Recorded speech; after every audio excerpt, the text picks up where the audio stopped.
पैर भी।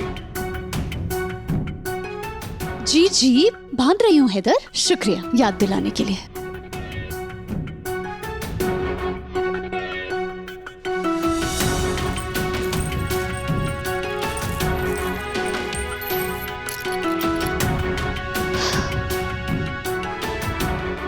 उस चेन के साथ इसको भी बांधो।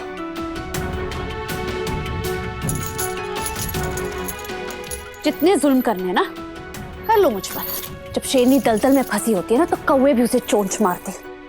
एक बार मैं इस दलदल से बाहर निकल गई ना तो पूरा जंगल खाली करवा दूंगी। करवा देना। चाबी।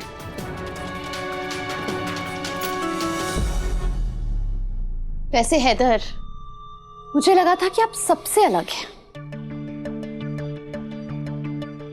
लेकिन अफसोस आप भी इन दुनिया वालों जैसे ही निकले। अपनी बहन को बचाने के लिए आपने सच्चाई का साथ छोड़ दिया। एक मुजरिम को बचाने के लिए आपने मुझ मजलूम को पागल साबित कर दिया। जो मुझे लगा सो मैंने किया। अपनी जबान बंद रखो, फायदे में रहोगे। हैदर, कहाँ जा रहे हैं आप? वहीं जहां मुझे होना चाहिए, दुआ के पास। क्यों? दुआ को मुझसे ज्यादा जरूरत है आपकी। क्या दुआ भी मेरी तरह मुसीबत में है? नहीं ना। हैदर, मुझे डर लग रहा है। हैदर, मैं तुम्हें डर लग रहा है? किससे?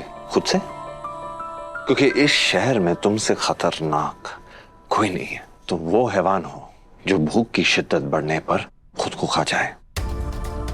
तुम्हारी हकीकत सामने आने के बावजूद तुम ऐसी हरकतें कर रही हो। शर्म आनी चाहिए तुम्हें।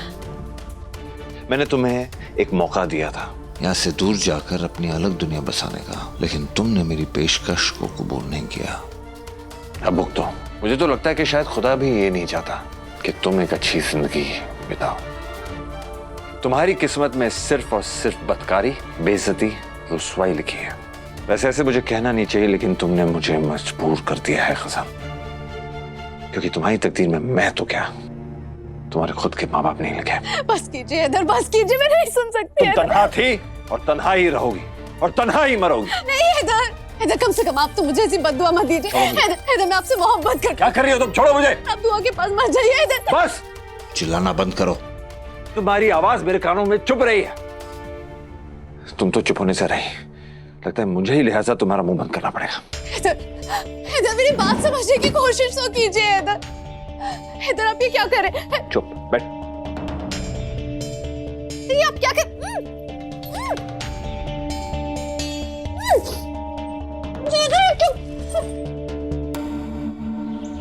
वाह भाभी, क्या रिश्ता निभाया आपने। दुश्मनी निकालनी थी तो मुझसे निकालती। मेरे बेटे को इन सब में क्यों घसीटा आपने? कल पुलिस के सामने आपने मेरे खिलाफ गवाही दे दी। अगर भाईजान नहीं होता तो पता नहीं मेरा क्या होता। मैं जेल चली जाती तो मेरा जुबान कैसे रहता यहाँ पर? ये सब तो तुम्हें गजल की जान लेने की कोशिश करने से पहले सोचना चाहिए था ना कायनात। भूलो मत, गजल पेट से है। उसकी कोख में एक मासूम बच्चा पल रहा है। अरे मासूम मेरा बच्चा भी है। मेरी ये गलती को आप पकड़ कर बैठ गई है, लेकिन वो गजल हम पे जुल्म करती आई है, उसे तो इनाम मिलना चाहिए। क्यों? मैंने सिर्फ एक सांप को मारना चाहा, उसके लिए आप मुझे जेल भेज देना चाहती थी। लेकिन वो नागिन जो मेरे भाई को डस गई, मेरे पूरे खानदान को डस गई, उसे आपने इस घर में बना दे रखी है। ये है आपका इंसाफ? हाँ, ये है मेरा इंसाफ। तुम्हें जो समझना है समझो।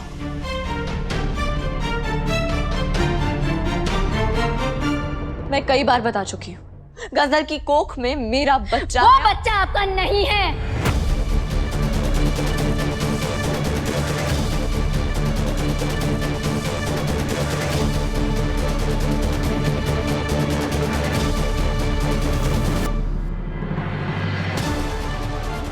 मेरा बच्चा कर कर आप एक झूठ को सच साबित करने की कोशिश कर रही हैं और कुछ नहीं।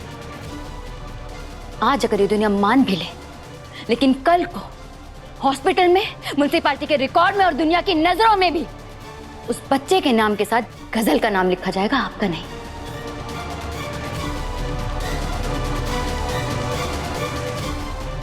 अरे कोई समझाओ ना इन्हें। कि आंखें बंद करने से अंधेरा जरूर हो जाता लेकिन चांद सितारे नहीं निकल आते हैं। गजल के बच्चे को अपना बच्चा कहकर अब खुद को जुटला रहे हैं हम सबको। वो बच्चा एक झूठ की बुनियाद है और साजिश का नतीजा, और कुछ नहीं। जिस बच्चे को आप दोनों अपना कह रहे हैं ना, कल वही बच्चा इस घर की धज्जियां उड़ा के रख देगा। अपनी जबान को लगाम दो कायनात।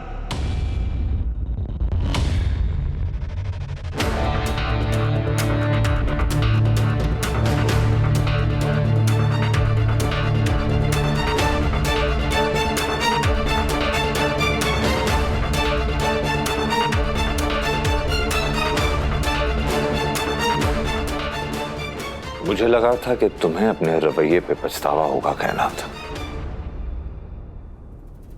इसलिए मैंने तुम्हें जेल जाने से रोक दिया था, लेकिन शायद मैं गलत था। काश मैंने पुलिस को तुम्हें गिरफ्तार करने से रोका नहीं होता।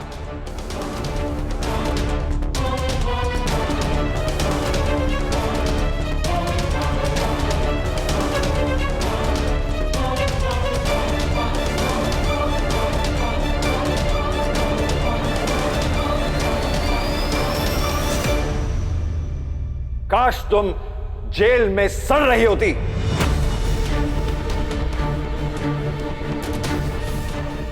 काश मैंने तुम्हारे खिलाफ खुद गवाही दी होती।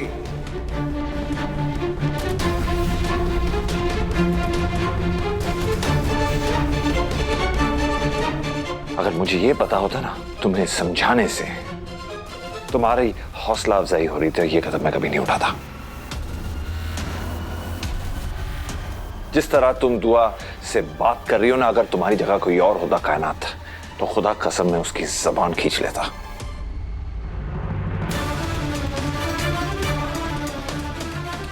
लेकिन अफसोस तुम मेरी बहन हो इसलिए मैं कुछ बोल नहीं रहा हूं। लेकिन मेरी मुरव्वत का तुम फायदा मत उठाना। गलत गजल है, गजल का बच्चा नहीं, तो उसके खिलाफ जहर उगलना बंद करो बस। खुदा करे कभी ऐसा वक्त ना है कि मैं खुद भूल जाऊं कि तुम मेरी सगी बहन हो।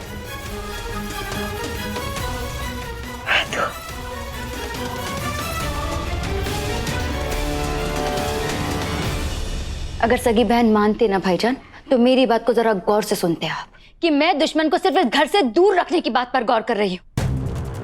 एक वो दुश्मन है जो कदम कदम पर हमारे घर को बर्बाद करती आई है, और एक वो दुश्मन जो इस दुनिया में आने के लिए और हमारी बर्बादी पर आखिरी मोहर लगाने के लिए बेताब है। और ये बात ना इस घर में मौजूद हर एक शख्स जानता है, बस आपके डर से कोई कुछ बोलता नहीं है।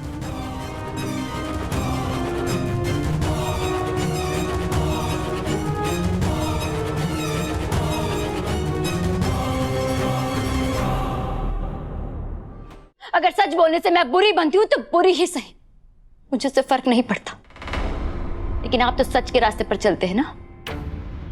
क्या ये सच आपको दिखाई नहीं दे रहा है, आप देखना नहीं चाहते? किस किताब में लिखा है क्या ना, किस किताब में कि चोर का बेटा चोर पैदा होता है और कातिल का बेटा कातिल? गजल का बच्चा पैदा भी नहीं हुआ और तुम्हें लगने लगा है कि गजल का बच्चा गजल की तरह होगा, उसकी तरह साजिशी होगा, मक्कार होगा, चालबाज होगा। क्या तुम्हें बार बार ये बात मुझे बतानी होगी कि जैसे ही गजल का बच्चा पैदा हो जाता है, गजल के कदम इस घर की दहलीज के बाहर होंगे। गजल सिर्फ एक अपराधी के रूप में इस घर में कैद है। उसके बाद वो अपने गुनाहों की सजा भुगत में सिर्फ जेल जाएगी।